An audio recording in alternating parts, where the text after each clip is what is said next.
Ja, damit kommen wir nach Amerika und schauen hier mal kurz auf die Aktie von Dick's Sporting Goods. Und Dick's Sporting Goods hat wirklich gestern einen regelrechten Crash hingelegt. Also wir sehen hier eine absolute Vollbremsung der Aktie.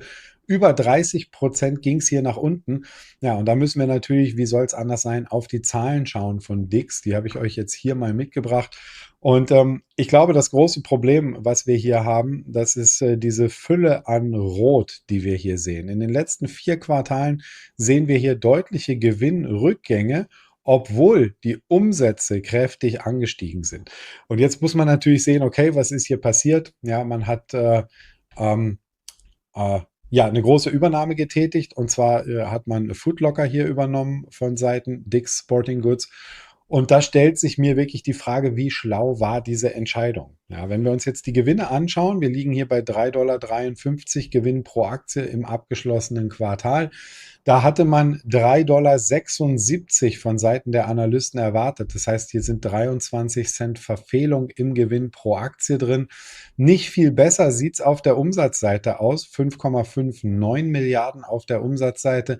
Das war auch so rund 50 Millionen unter den Erwartungen. Das heißt, das Wachstum war schwächer als erwartet und die Gewinnentwicklung, die war noch viel schwächer als erwartet. Dass wir überhaupt hier ein positives Wachstum haben in den letzten 4 Quartalen, das kommt tatsächlich mehr oder weniger, zumindest die Höhe dieses Wachstums, durch eben diese Footlocker-Übernahme. Es sind also die zusätzlichen Footlocker-Umsätze, die hier reinkommen.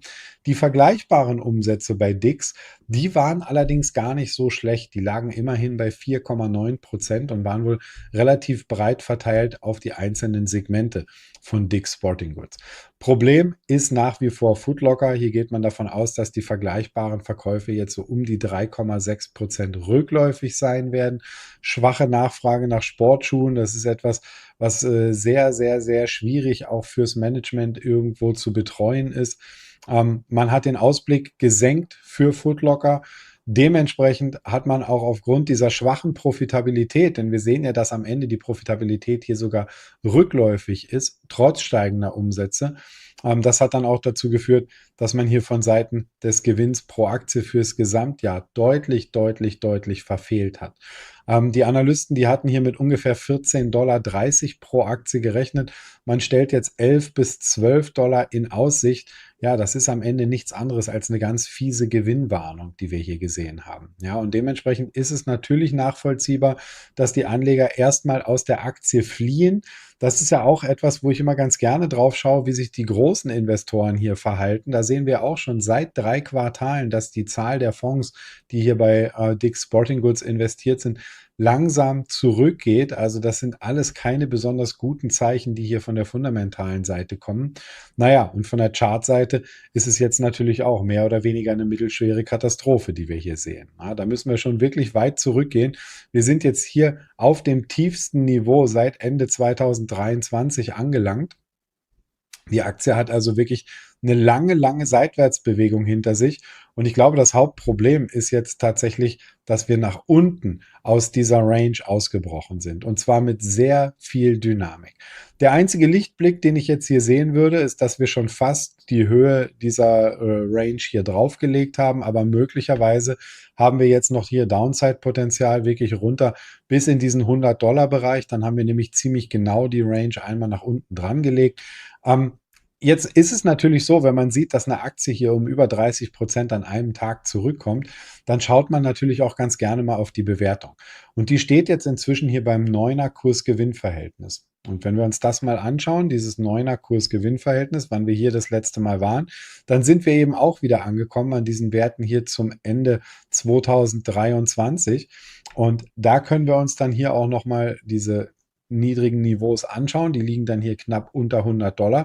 Ich würde also sagen, wenn wir so Richtung 110 $ vielleicht nochmal kommen in der Aktie, dann sind wir schon auf diesen sehr niedrigen Bewertungsniveaus hier wieder angekommen. Und vielleicht ist das dann auch genau der Punkt, bei dem die Schnäppchenjäger dann hier zugreifen. Denn am Ende muss man natürlich sehen, ja, zum einen ist das Kurs-Gewinn-Verhältnis jetzt zurückgekommen. Zum anderen ist das Kurs-Gewinn-Verhältnis aber auch zurückgekommen, obwohl die Gewinnerwartungen deutlich reduziert worden sind. Das heißt, Diese sehr niedrige Bewertung, die wir jetzt hier sehen bei Dick's Sporting Goods, die basiert quasi schon auf viel niedriger als vorher erwarteten Gewinnen. Und damit haben wir vielleicht wieder dann die nächste Ausgangsbasis für eine positive Überraschung, denn dieses, ich nenne es jetzt mal das Kerngeschäft von Dick's Sporting Goods, das zeigt eigentlich nach wie vor eine robuste Nachfrage. Haben wir uns ja gerade angeschaut, etwas über 4% vergleichbares Umsatzwachstum. Das ist nicht unbedingt schlecht, ja. Und von daher denke ich, könnte das eine gute Chance sein. Ich würde nicht direkt jetzt sofort nach so einer starken Kerze kaufen, denn oft sehen wir da noch mal so ein bisschen Konsolidierung nach unten. Da sehen wir, dass noch mal so ein paar schwache Hände da rausgespült werden, bevor es dann eben vielleicht wieder so nach und nach oben läuft. Ich habe mal Folgendes gemacht. Ich habe mal geschaut, was die Profis von der Analystenseite hier erwarten. Da haben wir natürlich deutliche Kurszielsenkungen jetzt gesehen. Aber Barclays, das waren die etwas negativeren Kandidaten, auch im Vorfeld schon. Die hatten vorher ein Kursziel von 280 $. Die haben das jetzt runter reduziert auf 150 $. Aber wenn wir uns jetzt anschauen, von 125 bis 150 $, das ist natürlich auch nochmal eine ganze Menge Holz hier nach oben. Ja, Richtung 150 $ liegen wir da bei 20%, die man hier an vielleicht Übertreibung sieht von Seiten der Barclays-Analysten für diesen starken Abverkauf. Und wenn wir jetzt davon ausgehen, dass wir vielleicht noch so 3, 4, 5 Tage so eine Follow-through-Bewegung sehen und wir können die Aktie nochmal irgendwo deutlich dichter in Richtung 100 $ aufnehmen, dann wären natürlich diese potenziellen Kursziele dann hier prozentual noch größer. Und BTIG hat sich das Ganze auch nochmal angeschaut und die Analysten von BTIG, die sehen sogar hier ein realistisches Kursziel im Bereich 180 $. Auch das haben sie deutlich reduziert von 300 $ runter auf 180 $. Aber wenn wir jetzt einfach diese Idee nochmal durchspinnen und wir kommen drauf, dass wir vielleicht irgendwo um die 110 $ hier einsteigen könnten und gehen dann auch wirklich nur auf diesen Gap Close, dann sind das 63% Kursgewinn in der Aktie. Und ich glaube, hier ist jetzt wirklich sehr viel Negatives eingepreist. Ein einstelliges Kurs-Gewinn-Verhältnis ist nicht unbedingt so eine ganz, ganz ungünstige Ausgangsbasis. Und von daher sollte man vielleicht mal ein Auge offen halten auf Dick's Sporting Goods, wenn die Aktie innerhalb der nächsten Tage irgendwo ein Tief aus. Jeden Börsentag um 13 Uhr schauen wir live auf die Märkte, die spannendsten Einzelaktien und eure Favoriten. Welche Aktie soll ich als nächstes analysieren? Schreib sie in den Chat, entscheide mit und abonniere den Kanal, damit du morgen live dabei bist.